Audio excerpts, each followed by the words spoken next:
Hey there. Before we get started, I just wanted to come on and ask you all a favor. In our research, we've discovered that the vast majority of you do not actually like and subscribe to our podcast.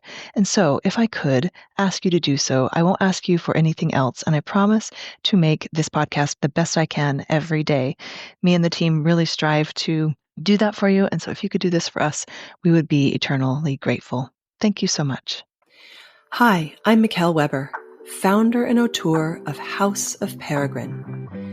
Expat, immigrant, pioneer, none of these were a fit, but Peregrine describes what we are all about perfectly. Those that craft their life story with intention. I've spent the last 6 years in awe of the life-changing connections and stories I have experienced while living abroad, and believe it is time for this adventure to be recognized, celebrated, and elevated to the life stage that it is. Through these interviews, I hope to connect those living internationally more deeply to both the place they are living and with themselves and those around them. We cover everything from international finances and meaning-making to global parenting and relationships to make your time abroad more intentional, edifying, and full of beauty. Find us at houseofperegrine.com, where you can find more ways to connect with the ethos of Peregrine. I hope you enjoy today's guest. Let's get started. Hello, everyone. Today I am speaking with Derek Mitchell. Derek is an actor and an American living abroad. He appears on his account Let's Double Dutch on TikTok and Instagram with satires of Americans, Dutchies, and British people learning languages and trying to figure each other out. Most recently, he appeared on Apple TV's Ted Lasso in an episode about Amsterdam, where the team spends a night in the city. He plays a host at an American-themed bar where the servers are from around the world and try to welcome an American from the southern states with a meme of what they think a restaurant in the South might be like. Without spoilers, I think the episode was a fantastic ode to the city and is always a magical backdrop for a story. Mitchell was the perfect person to play in the episode, as he himself is an American living between Amsterdam and London, so can identify with the plight of Ted, but also has many of his own stories to tell. First off, we will play a video from his TikTok. In it, Mitchell plays both a shopkeep who is Dutch and a customer who is not. This is something I think everyone who has lived in Amsterdam for any amount of time has maybe encountered. Hi there. I'm here to pick up a package that couldn't be delivered. Yes. Okay. What is your name? Yeah. It's Martin Boog. Boog. Yes. I see here that it must be delivered again tomorrow. Yeah. Yeah. Well, actually, I can see it right there. It's skis, so it's a kind of a weird shape. So I know that one's mine. So I can just take it. Yes, indeed. That is your package. Yeah. So can I have it? No. Can I take it with me? That is not possible. Sorry, what? You do not have to be sorry. You did nothing wrong. But it is not possible to give this package to you. Don't be silly. I mean, I'm here now. I'll just take it. I'll just take the package. But that is not possible. But it is possible. It is possible. No, it is not. But it is possible. It's just that you feel that it would be going against the rules, which in this case are actually just overcomplicating everything. Okay? Yes, exactly. It is not possible. Oh, that's not what not possible means. No? You are the one standing there without a package in his hands. Fine. So, okay. Fine. Great.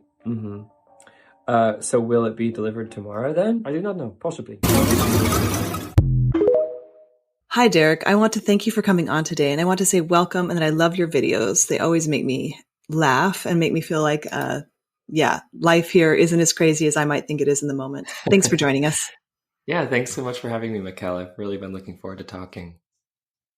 So first up, tell me a little bit about yourself, actually. Just what everyone has an Amsterdam story. So tell us a little bit of yours.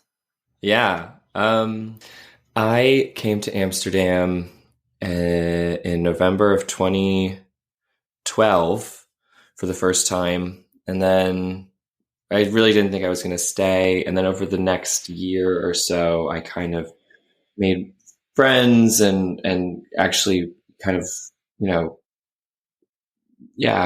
found my way and found a community there. And over time, just decided to stay. And But I want you to back up before that. So everyone has a reason that makes them buy a one-way ticket. Like, do you mind sharing? Like, you can share whatever you want to share, sure. but I love when someone says they bought a one-way ticket to Amsterdam, I'm like, me too. And what was your story? Yeah. I had been at a school in Canada, and but you grew up American, right? You grew up in America. American. I grew up in the suburbs of Chicago. Okay. And then I got into this kind of very cool, very strange international school in Canada that was fully funded, and I was there with kids from all over the world, and I just wanted to go there because I was just desperate to leave the kind of suburban high school that I went to. And so spent a couple of years in the rainforest in British Columbia, and then when I graduated, I was really lost, and there was some hard stuff happening in my family, and I traveled across Canada visiting friends, and then in Ontario, I was staying with a good friend, and her childhood best friend had just been an au pair in Amsterdam and said to me that Amsterdam was the coolest place in the world. And so I got back to Chicago, and I was pretty depressed. And I did a bunch of data entry, and I saved up all my money, and then I bought a one-way ticket to Amsterdam, and then, never returned. I love that so much. Yeah, your family's still there. So had you ever been here before you came? No, sight unseen. I could not do that now. I mean, I was also really young. I was 20. So I was kind of naive, I think, about what it would actually entail, kind of laying down roots somewhere. But yeah. So you have a background in acting already at this point. So that was kind of what you wanted to do. Yeah, I think so. I mean, I had done a lot of theater at that school in Canada, but I was this I still felt really, I was just this kind of uncomfortable gay kid still, in a sense, and wasn't really in my body. So I was directing shows and writing shows, but I did want to act. And then when I got to Amsterdam, I found this wonderful community of expat actors. A lot of them were much older, British expats, many of whom had left the UK during Thatcher.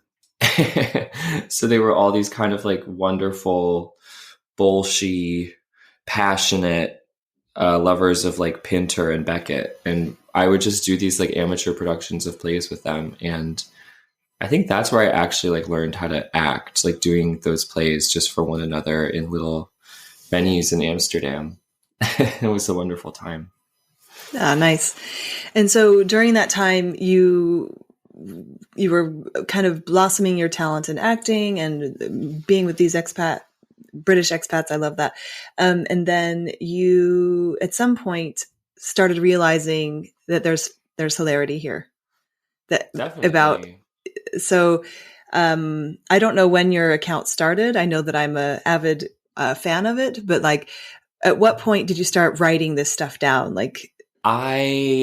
So COVID hit me in a professional sense, in a personal sense. It meant that this momentum I had been building as a writer and actor in London was totally put on hold for years. And that was devastating. And in the kind of depths and quiet of that kind of frustration and of lockdowns in Amsterdam, those crazy 9 p.m. curfew lockdowns where they would give you a ticket if you're on your bike, I started just making sketches and videos and stuff. It came out of that, actually. And I didn't start by doing stuff about Dutch life and international life.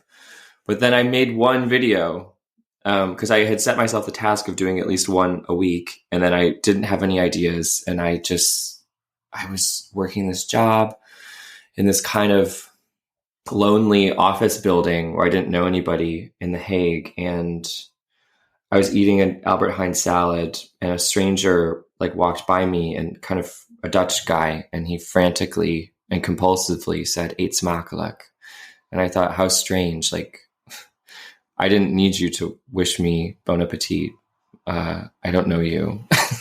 The food will taste nice, whether or not you say that. I thought that would be a funny sketch. And then I did that. And then that really took off. And then I made more of those. And then kind of rapidly, I just got a lot of like positive feedback from people in the Netherlands. Yeah, nice. Those.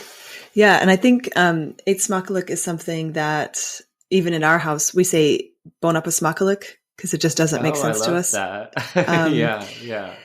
But it does make sense to my kids who speak Dutch, but to me, it doesn't make sense. So we try and play with the words. But was that kind of something you felt like could be easily understood by anyone? And at this point, you probably spoke Dutch pretty fluently, and still it just doesn't make sense to you. So tell us a little bit about that, like being able to see both sides once you start learning a language well enough. That I can assume from your videos that you know enough Dutch to get by relatively well in Amsterdam, especially. How then you just go, yeah, it still doesn't make sense at some point. Yeah. I mean, I think that I don't come from like people who like live international lives. I don't come from a place where I come from like, white monolingual people in the Chicago suburbs. So like learning other languages and stuff, everybody took Spanish or French in high school, but beyond that, like nobody was speaking other languages. And so that was one of the fascinations I actually had from a young age. And we've talked before actually about this deep feeling when you're a kid that there's more outside in the world and you desperately want to go and see that and experience that. And I think from a young age, I was fascinated by the idea that you could speak a whole other language and have a way of communicating with people that like not everybody could understand. And one of the things I've learned in like the years long, like decade long journey of like learning Dutch to varying degrees of fluency, because that never ends. I'll never be like a native speaker of Dutch, but my partner and I only speak in Dutch with one another since the day we met each other. He's Dutch. And like one of the great and like genuinely hilarious things that you learn as you're learning a language to increasing levels of fluency is that like, it's not just about like words. It's not about like a lexicon or a grammar. It's about like cultural logic. It's about context. It's about regionalism. I mean, I speak fluent Dutch, as they say in Dutch, like Holland Dutch even, because even within the Netherlands, it varies. If I go to Antwerp, where I've done some work with a freelance client, like Flemish is a whole different animal. Like it's a whole, some people think it's a different language. And like, yeah, so like you understand grammatically, intuitively what eet smakelijk is, but you'll never really in an integrated way understand in an intuitive way why that is important to somebody who's always had that language in their life. Yeah. Or the compulsion to run and say it. Like what? Exactly. What would happen? In the video, there's people popping out saying it from untold corners of the room. And you're like, who said that? And I think that's that we will never understand it, but we can make fun of it. Okay. So so that's how you started the channel. Like that got you kind of started, got you through COVID a bit. And so what I really love in your videos also is that you make fun of everybody that you know about. So you've got the Brits, you got the Americans, you've got the Dutchies. I'm sure there's more that I've missed that are just like on notice for your observation. And so I think that I find that really funny because I feel like when you do move to another country, you start learning what the funny things about your culture that you didn't know. And so what I love about your work is that nothing's off limits. Like everyone's funny. And I think that that's something that maybe all of us could take a page from living here, is that we can make fun of Dutchies, but they're making fun of us and we can make fun of ourselves. So I really love that about what you're doing. Did that come easily to you? Like, was that something you already had because you already kind of wanted to be more of a world citizen where you could make fun of Americans easier? Or was that a hard thing to start making fun of Dutchies? No, I think actually to learn Dutch, you have to dig deep because it's scary, because Dutch people are unaccustomed to speaking Dutch to non-native speakers. There are relatively few non-native speakers of Dutch compared to the number of non-native speakers of English. So English people, for example, are much more accustomed to like piecing together what somebody is saying to them in a kind of non-standard way. Dutch people will be unforgiving because of kind of cultural norms. Also, they'll be direct about their feelings about how good or bad your Dutch is. And so I've found over the years that like a lot of people who say like, oh, well, it's just impossible to learn Dutch are really scared about making themselves vulnerable, and are really, really scared about what it would mean if they weren't good at something publicly. And so I've always kind of bristled at this, like, kind of this, by people who online, in real life, like in comedy, whatever, expats who make fun of Dutch people and don't speak a word of Dutch. I think, well, that's honestly even more embarrassing than not speaking Dutch. Because you're just as guilty of anything that you're going to be pointing a finger at somebody else about. And I think when you learn Dutch, you actually learn more about yourself and learn more about your own language, native language community than the Dutch people, or for expats living anywhere, you know, whatever language it would be that they're coming into contact with. And I think that that's why that just comes through in what I'm doing. It's not like a conscious choice. It's like, I think that some of the Anglophone people in Amsterdam are more ridiculous than the goofiest, Dutchest Dutch person. And I'm including myself in that number. Yeah, we do ridiculous things and get upset about ridiculous things. I find myself at least every few months being like, why am I so upset about this? And it's like, yeah, it's just, you're not, I've been here 6 years, almost 7, and I'm still surprised at the things that I uncover within myself that I'm like, yeah, that is something silly. That is something like I expect that I'm in Amsterdam. I'm not in America, right? Like, but it's really easy to get lost in your own culture, especially when in times of stress or high emotion. Totally. But yeah, I think just bringing some brevity and some lightness to it, and not brevity, it's like some lightness and some like funny, making fun of ourselves is like super helpful. And I feel like we have our own, we develop our own culture and cultural identity, and like there's this linguistic mirroring that can happen where like Anglophone people will start to like say certain words like a Dutch person would. And that's not a pretension. That's a linguistic phenomenon. There's the thing of like, you become accustomed to certain things. And then when you do go back to America and like somebody in Walgreens asks you how your day's going, you as somebody born and raised in America is like, whoa, why are you asking me that? And then you're like, oh, I'm back here. That's normal here. And we end up living in this like liminal in-between space between two places. Yeah. Yeah. I'm always like, why are they bothering us? And then I will actively like be angry about the service here. Like that is my like toxic trait is like, I'm like, why are they bothering us in the US? And I'm like, did they not want money? Like it's one of those things I catch myself on all the time, but that liminal space of like being between. But the other thing is, I do agree. I think we do. Yeah. We make our own culture, and I think it's actually really beautiful, and it's what we're doing. It's what we're celebrating at House of Peregrine, but it's really, really lovely. Okay. So I want to talk about your work. So you've been making these videos on TikTok, and somehow or another, I want you to tell the story of your most recent, I mean, it just came out. I don't know when you filmed it. You appeared on Ted Lasso, which for anyone who doesn't know, it's a show on Apple TV about a football coach, an American football coach who's been hired to coach a very high level soccer team in the UK. I love it because I just think it's just tells the story so beautifully, but I want to hear, were you a fan of the story? And then tell us the story about getting on the show. I had not seen the show when I got that job.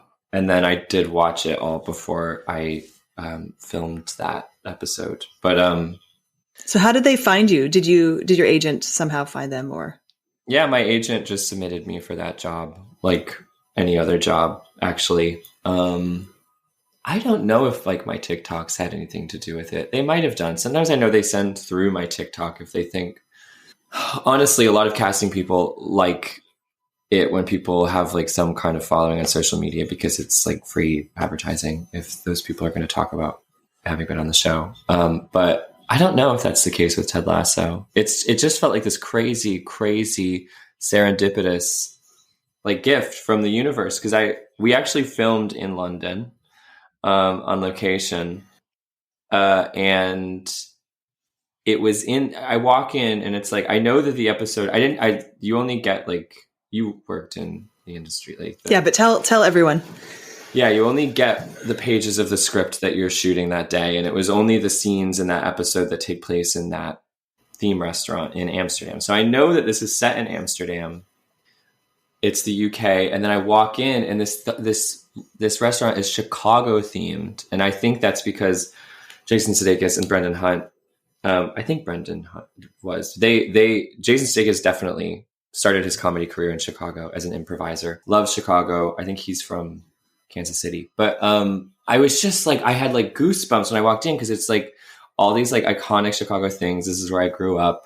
It's like the Art Institute Lions and Michael Jordan. And it's just like, oh my God, Chicago, Amsterdam, London, all of like the places of, in my life that I call home. And it was really powerful experience that, but I don't know how I got it. It felt like just like a gift from the universe. Yeah. Well, when I saw you in it, I thought, well, that's a really brilliant casting move because of what you talk about. But also I didn't realize that they filmed part of it in London. It makes sense, but it's just funny. So, when I don't want to talk too much about the episode because I don't want to give away spoilers, but when you watched the show back before you went on, what did you think about the overall premise and the character? I identify with Ted a lot. Feeling stupid, feeling like you're out of place. Yeah. Tell me your reaction to the show now that you've watched it. I love it. I think it's so brilliant. And I think it's totally understandable why like the world loves it. I mean, people, just like the messages I've gotten from people, and especially my family, my like Midwestern family, I think it has like at its core this belief in goodness and the good in people, and a belief in the way that people can surprise you very positively. And I think it's like hopeful, and that coming at a time when a lot in the world doesn't feel very hopeful. I think anybody can get behind a story about a person who, relies on optimism and relies on hidden gifts and faith. I think those are powerful lessons, and those are really, really key skills that people like us who move to a new country depend on. Because the prospect of success and finding community again is in some ways like kind of unlikely, I think, depending on who you are and your circumstances. And you have to be hopeful. You have to be optimistic. And Ted Lasso is also an Amsterdam story, actually. I don't know if people know this, that Jason Sudeikis and Brendan Hunt started their first real job was at Boom Chicago in Amsterdam. And I worked there actually as a bartender. I wasn't in the cast, but those were some of the best years of my life. And Pep and Saskia and Andrew, who still own it and run it and founded it, have facilitated some of the biggest contributions to comedy in America and in the world. I mean, Seth Meyers is an alum from there. Jordan Peele is an alum from there. I mean, it's crazy how much talent has come out of that little theater in Amsterdam.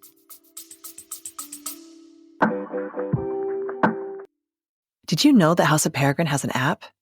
It is full of resources, information, and products to make life as an international more connected and more intentional. As a member of House of Peregrine, you also now have access to exclusive discounts, products, guides, and events to make life more fun and connected.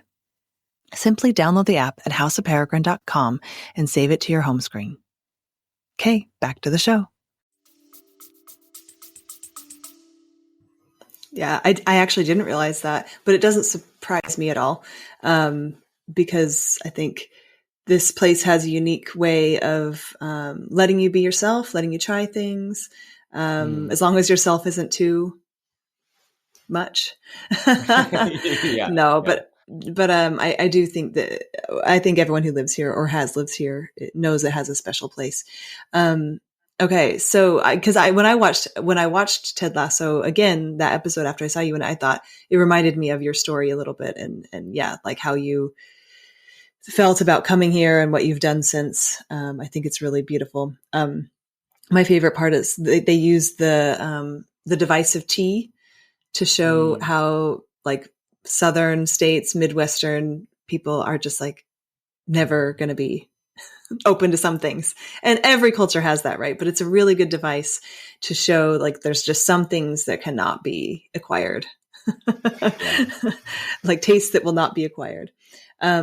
So yeah, I want to know, tell me, when I watch your videos, I really wonder, well, first of all, I wonder like how your Dutchy friends are watching them. Do they think they're funny? Like your partner is Dutch. Like, is he like, you have it wrong? Or is he normally like, no, fair? I think he thinks it's right. A lot of the ideas I get come from like conversations we've had or disagreements we've had. Your fights are playing out on screen. Yeah. I think a lot of the Dutch people that, have said anything to me about those videos, speak positively about them, feel like they're balanced and fair, which are two of the most important values in the Dutch social economy. So yeah. Is that what you've learned? Is that's like a big value? And how does that play out, do you think? Yeah, I think, I mean, in Dutch, the word honest is the same as fair. Like there are not two words for those ideas. It's the same word. And I remember a past relationship I had where I was really like forcing my ex to speak Dutch with me, which probably put strain on our relationship actually, because my Dutch was really bad. When he would be like, "That's not honest," I would be like, "Why are you saying that? Like it is, I'm not lying." And he meant it's not fair. And I didn't know the difference. Yeah, because that could be potentially like triggering for even Americans, right? Like you're not being honest. Yeah, exactly. Yeah. But I think I have like adopted those values, not in I think it seeps in. I think when you spend time anywhere, you adapt, humans adapt. And so I do value those things probably more highly than I would have.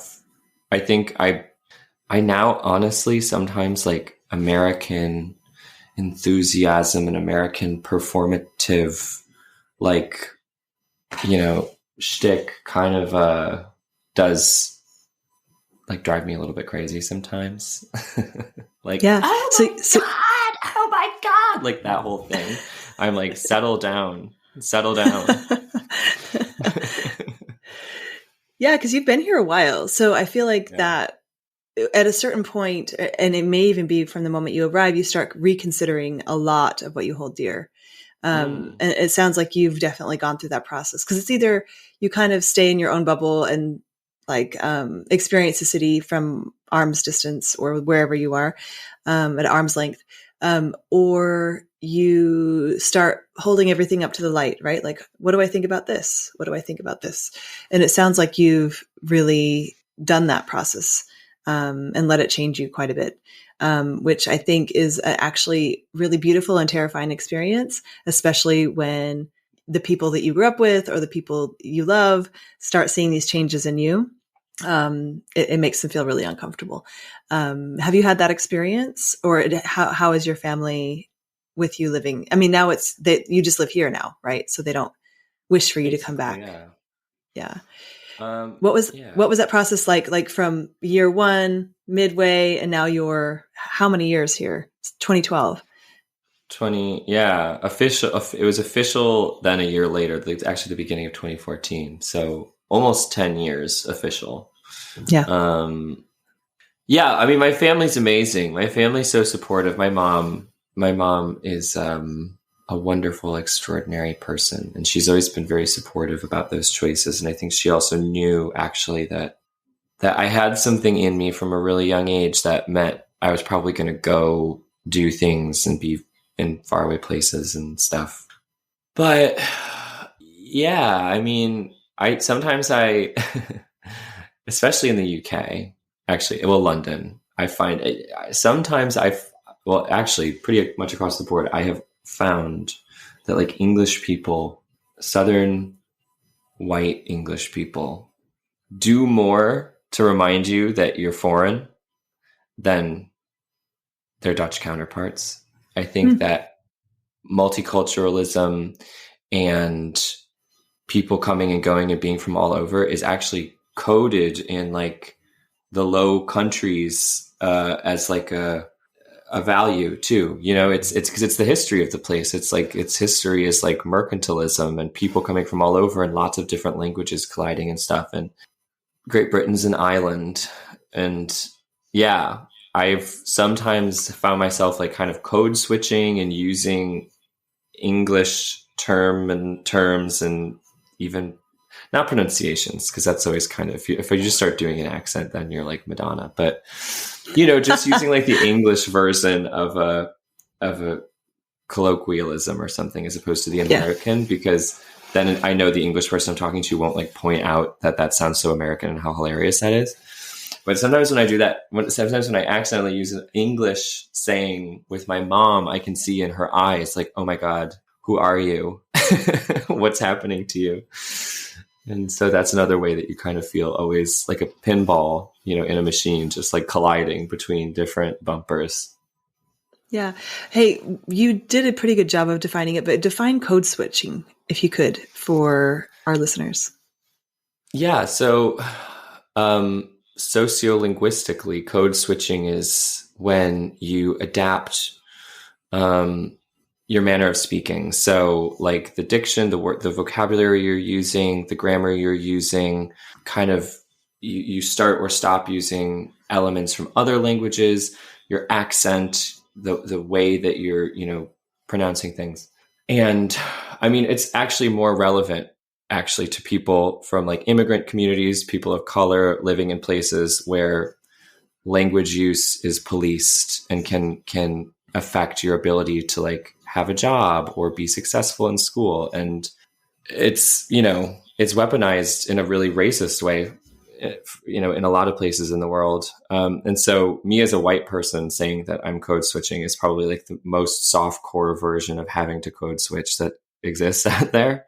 But it is a real thing. And I think this is yet another way when you open yourself up to learning about these things, it does give you insight into, you know, a bit of what other people experience and go through too. And being a foreigner is a very, very powerful lesson in kind of realizing your place, the value of that place, your power in any social situation, and how silly like nation states and countries and borders are as a construct anyway. Yeah.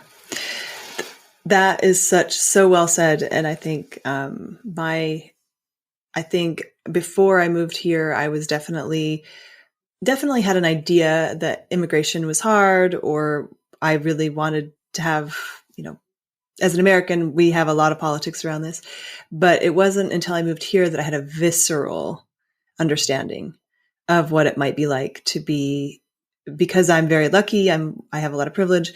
I came here in a very privileged way, and it was still very, very hard. So it just gave me this visceral need to be more vocal, more supportive, more everything around this idea, because it's really hard.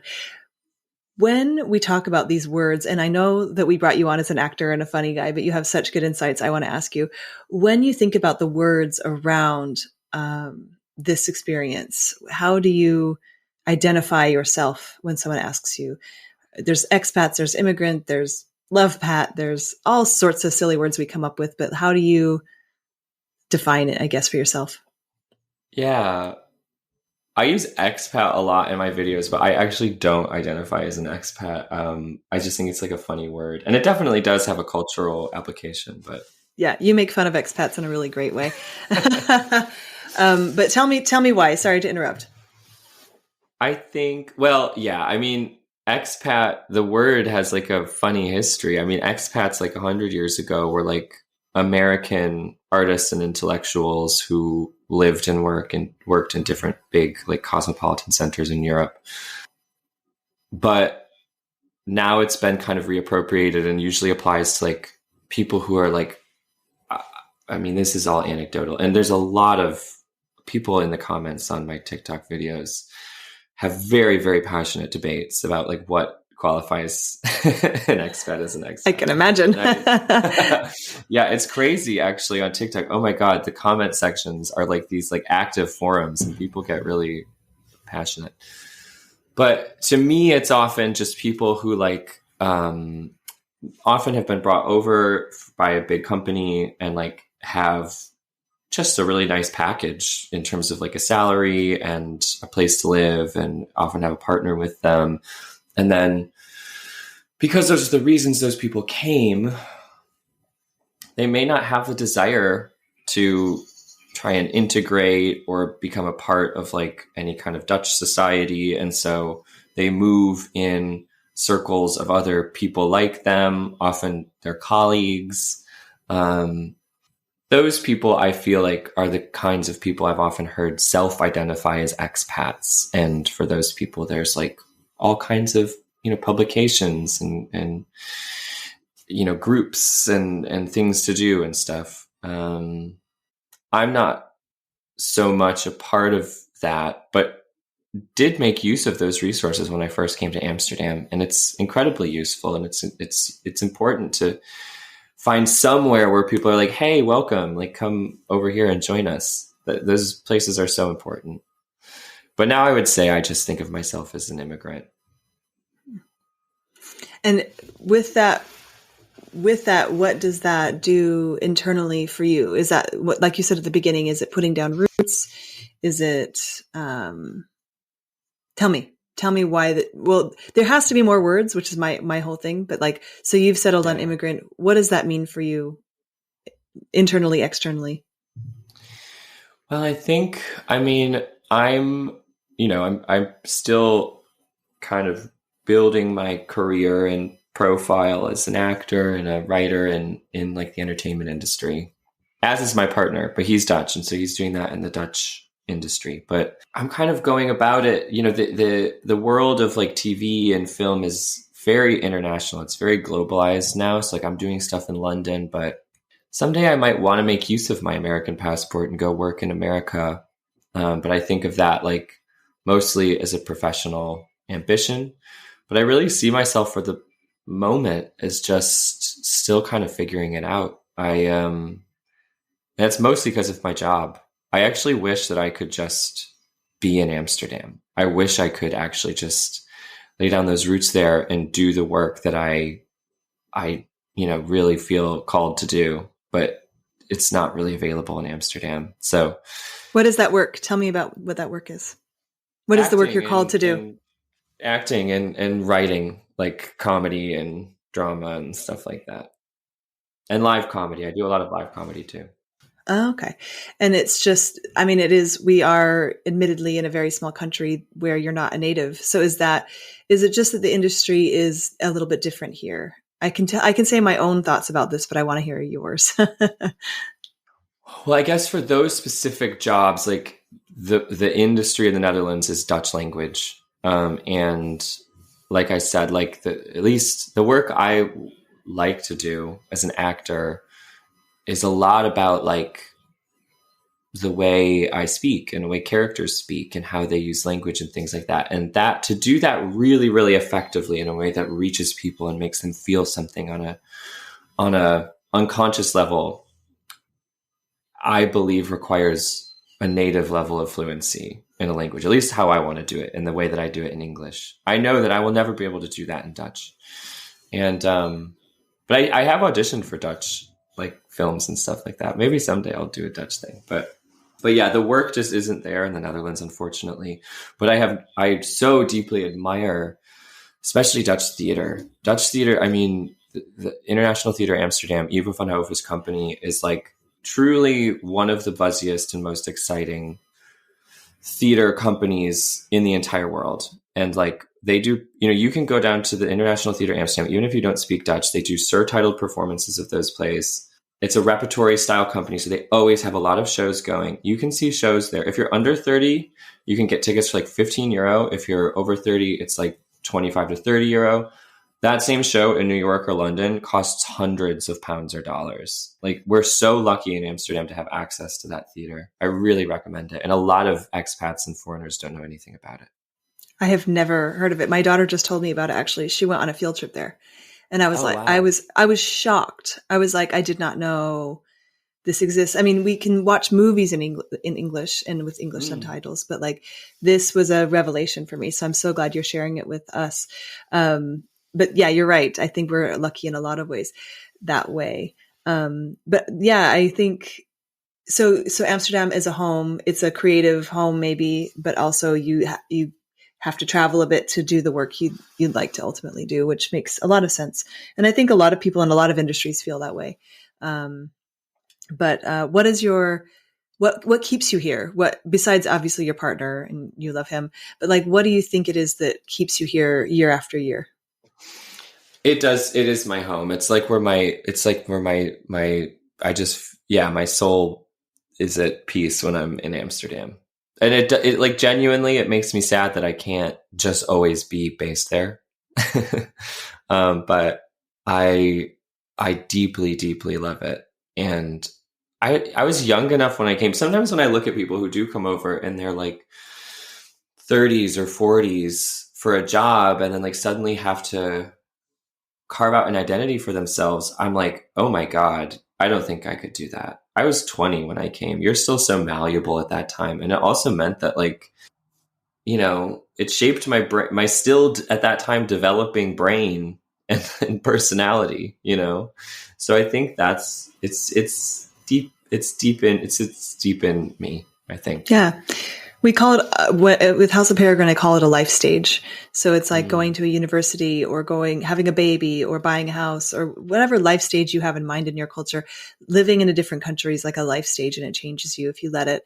And so you've had a 10-year life stage in Amsterdam, which is actually, at any age it's a big chunk of life. And so so you just feel at home.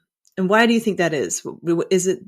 Is it, I know what it is for me, but I want you to articulate it in the way only you can.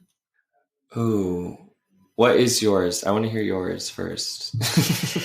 Yeah, mine is, I feel like I get to make life up how I want it to be.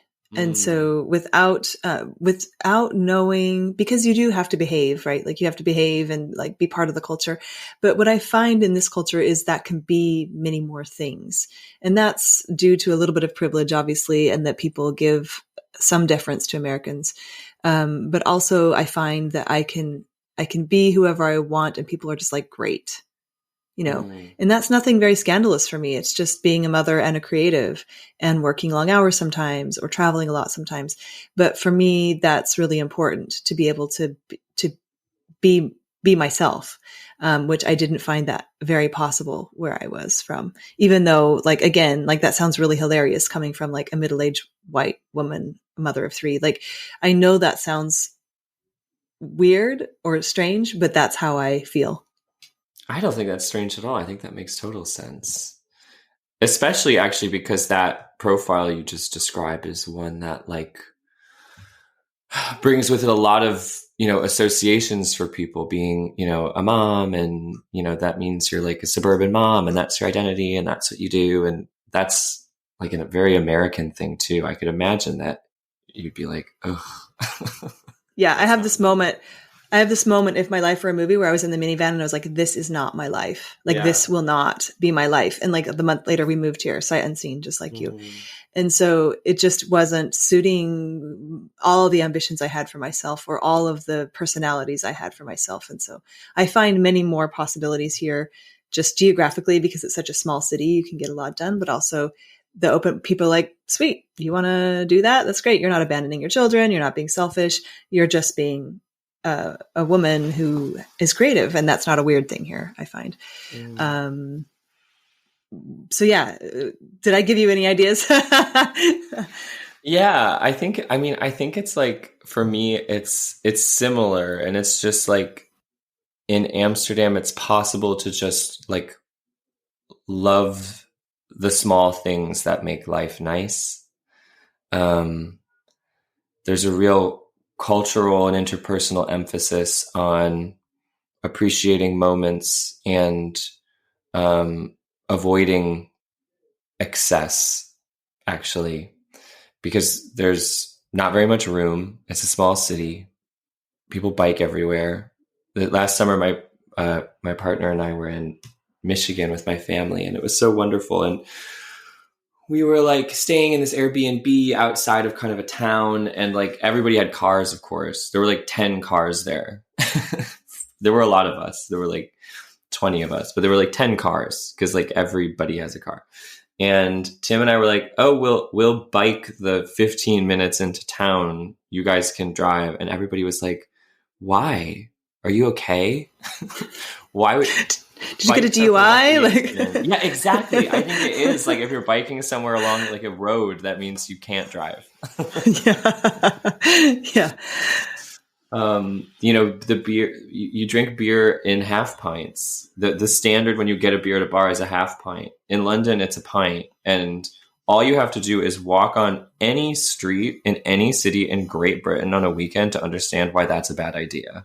Because there will be drunk, creepy men projectile vomiting everywhere in all direction around you.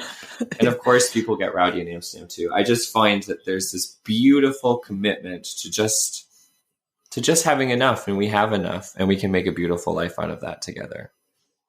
Yeah. Yeah, I've learned to very much appreciate that as well. I just really quick, I also want to talk about your work in London. Right now you're in a play that I will let you introduce, that if anyone's in London, they should stop in and see. So go ahead and tell us about it. I don't want to say the title. The title, should I say it? You should say it, yeah. The title is Fucking Men, but if you Google it, it's F*******King men, or F men. And it's by an American Tony-winning playwright, Joe DiPietro. And it's very funny. And it's about the sex lives and kind of social circumstances of gay men from a few different generations. And it premiered in London like 15 years ago. And he's done a new updated version of it, actually. And so this is the premiere of that new version. And it's very funny, and it's at the Waterloo East Theatre, and it'll be running through at least the end of July, beginning of August. Okay. And you're just starting that this week, which we're in April, so it'll be running for a long time. I thank you for letting me go in all different directions, because I know you're an actor, but you're much more intellectual about what you write and what you say, and so you have such a lovely perspective that I'm super happy you agreed to come on and share some of your insights from 10 years here. And is there anything else we should know? I will send people to your Instagram and TikTok, the play. Everyone should watch you on Ted Lasso. What's next? Yeah. Well, yeah. So on Instagram, TikTok, Let's Double Dutch. And if you click through to the URL, register I'm going to start doing a newsletter, and I'm going to I have ideas for all kinds of things I want to make. I want to the tagline is making sense of gibberish in Holland and beyond, because it's all kind of gibberish. That's what Double Dutch means. And tell us. What is Double Dutch? Tell me. Double Dutch is like it's like a slang term that's kind of old, and it just means gibberish. It means like nonsense language. I think it's because English people, there's that, like Dutch, anytime you put Dutch in front of something colloquially, it often is like pejorative. It's like negative, bad. And I think that's because English people, I don't know, had, prejudices or whatever about Dutch people historically. And so Dutch, they thought, was already a very difficult to understand language. And so Double Dutch would be impossible to understand. That's what my knowledge of where that comes from.